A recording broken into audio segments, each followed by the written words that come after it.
股票代號咧就係6690㗎。咁海爾智家咧最主要咧從事一啲家電嘅研發啦、生產啦同埋銷售嘅工作啦。咁當中涉及嘅一啲產品包括咧一啲冰箱、冷櫃啦，咁啊同埋廚電啦、空調啦、洗衣設備啦、水家電啦，以及咧其他咧智慧型嘅一啲嘅家庭產品業務㗎。嗱咁睇翻咧最新嘅業務嘅基本面睇嘅話咧，咁海爾智家咧就公布翻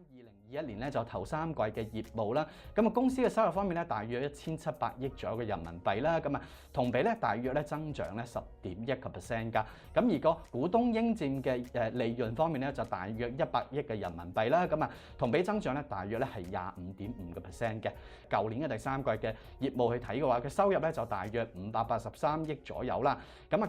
舊年同期咧就同比咧就跌咗0.6% 左右㗎，咁而家淨利潤咧更加係咧下跌咧29%，去到咧大約31億左右嘅人民幣啦。咁啊管理層啦，亦都指出咧，咁喺2021年嘅第4季嘅收入咧，將會咧就錄得一個咧就叫中單位數目嘅增長嘅。咁亦都同時間指出咧，國內業務咧就有機會嘅表現咧就較海外嘅業務咧優勝啦。咁其中最主要嘅原因咧就係因為咧期內咧北美嘅零售嘅需求咧開始逐漸見到放緩啦。咁加上咧芯片同埋運輸業咧供應鏈當中咧又出現中斷嘅情況，咁導致翻咧整體海外嘅業務方面咧增長咧就出現放緩嘅情況啦。佢本身喺個商業 B to B 嘅渠道方面咧尋求好多嘅發展嘅機會啦，去抵消翻暫時嚟講咧零售需求放緩對佢嘅業務影響㗎。咁啊睇翻線上嘅消